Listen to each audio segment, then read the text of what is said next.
Hello guys, once again this is Thorson. Today we are going to discuss the part 2 of the game. As you can see, we are almost completely finished in the opening. And the opening that has been used in the game is the King's Indian Armin Imanov variations. And we are heading towards in the middle game. So after knight c6, the idea is to win the d4 pawn only if white is not careful and didn't do anything to protect the d4 pawn. Like example, let's say it's black's turn now.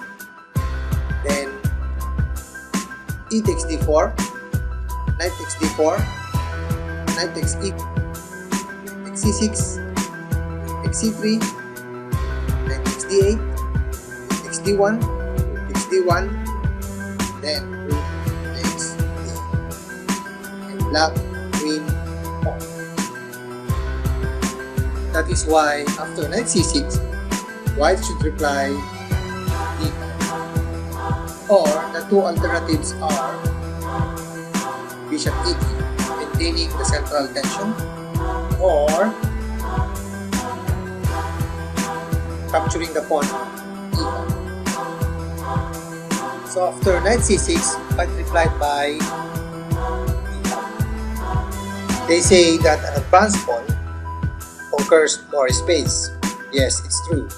But an advanced pawn has not always the advantage. They could have also the disadvantage, like the space left behind by the d5 pawn.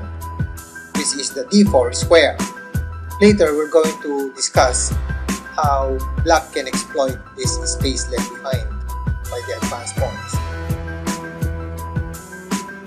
So after d5, black replied knight e7. The purpose of knight e7 is to play the king side. Then white replied by knight e1. Knight e1 is to play the queen side after knight e3. Then black replied with knight e7. The purpose of knight d7 is to play f5, then to f4. Then next would be g pawn, then the h7 pawn.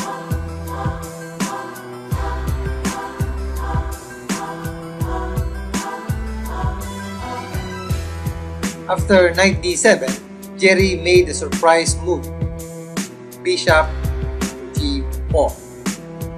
Other suggestions for white is to play bishop e3 or knight d3 or f3. This is the 10th white move in the King's Indian Armin Imanov variation. But Jerry chose a different line, bishop e4.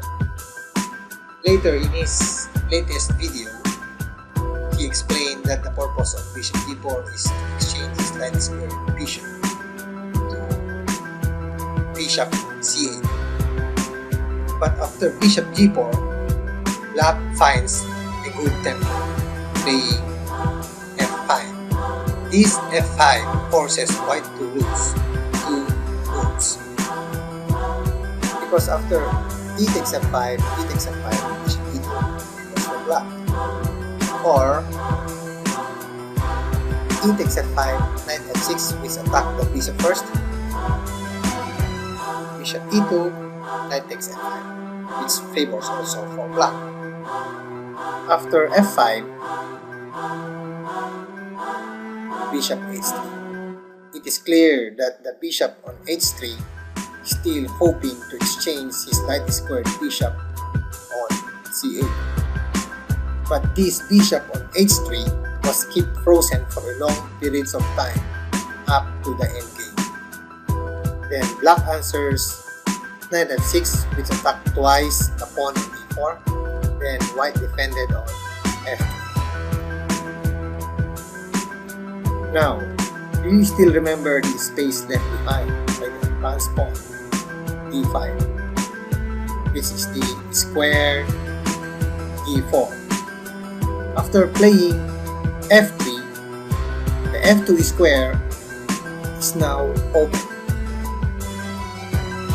And so black wants to exploit this diagonal g1 up to a7 square by playing c6. The idea of c6 is to play king b6, check, king h1, then f takes e4, bishop takes c8, rook king takes c8, and if f takes e4, then knight takes e4. Rook takes f8, rook takes f8, wins for black. And if knight d3, then knight takes c3, b takes c3, then e4. This e4 attacks the knight on d3 and open up the diagonal bishop on d7, attacking the c3 pawn.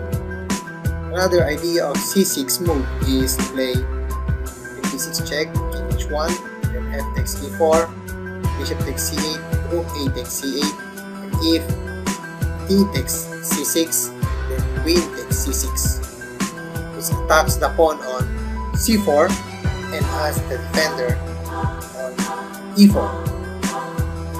And if b3, then e takes f3, brings up a pawn for black. That is why after c6, white replied by bishop b3, guarding the squared diagonal g1 to a7 before it's too late for black to play queen b6. The third move for black, other wants to play f takes f4 or f4. Okay, if you play f4, white will be very happy in exchanging his knight square bishop. Bishop takes c8, rook takes c8, then bishop f2. Notice that the bishop on f2, the dark squared bishop, is more active and had a lot of more space to play with compared to bishop on d7. And it would come up with the same idea of f takes d4, bishop takes c8, rook takes c8, f takes d4. And so, we do not recommend playing f4 or f takes d4 because of the exchange of the light squared bishop. So the plan is to keep the bishop on h3 inactive. Other suggestions by my teammate is to play knight h5, but it can be met by knight d2. I think we can only exchange the light squared bishop by playing b5, b takes c6, b takes c4, a4, or queen e2. And if queen e2, then f takes d4, bishop takes c8, queen takes c8, queen takes c4, check, then d5, threatening the queen on c4, with a follow-up move d4, threatening the two minor pieces. Though the light squared bishop on c8 has been trade off, at least the black pieces is in good shape. Now, if white wants to save his two minor pieces by playing queen c5 for with the safety and threatening the knight on e7, then black would answer queen e6, defending the knight on e7, and if bishop f2, then e3, sacrificing the pawn. White cannot take the pawn on e3 because of d pawn. And if it goes to g3, then d4. Notice that the three pawns in the center is a very strong and very devastating for white. How about saving his knight first? By playing knight b5, then queen takes c6, queen takes c6, knight takes c6, then c1, threatening the knight on c6, then knight b4, threatening the pawn on a2. If a3, then b4. If bishop d2, then d4, followed by e3. If f takes e4, knight takes e4, threatening the bishop on d2. White takes knight f3, then takes f3, he takes f3, knight takes d2, and black is completely winning. And if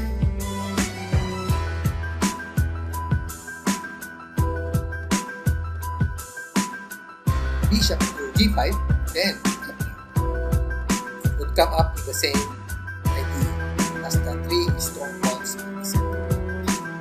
How about after b5, then white played c takes b5, then c takes d5, plan threatening d4.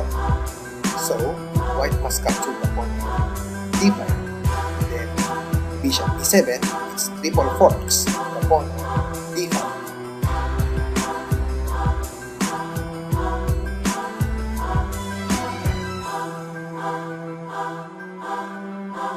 So we've come up with the idea of c takes d5 followed with d4.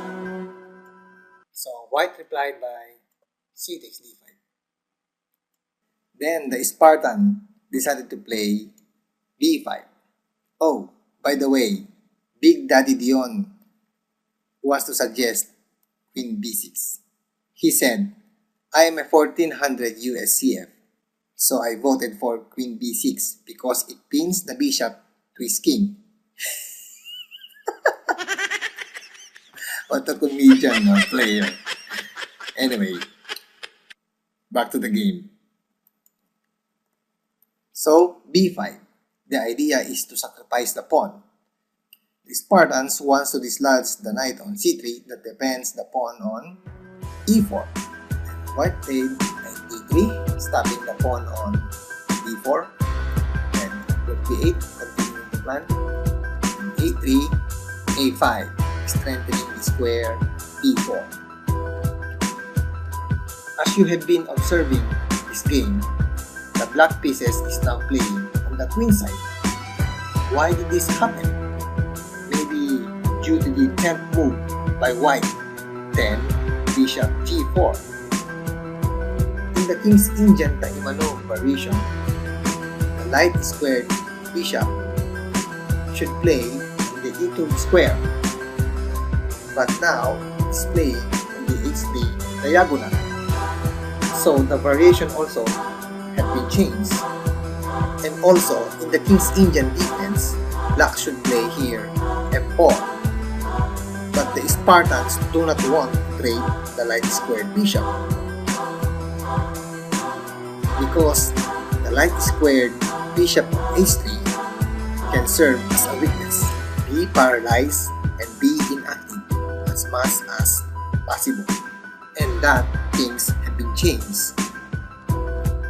And that's all, folks. Hope you enjoy my chess video part 2, and hope to see you soon on part 3. This is Tarzan.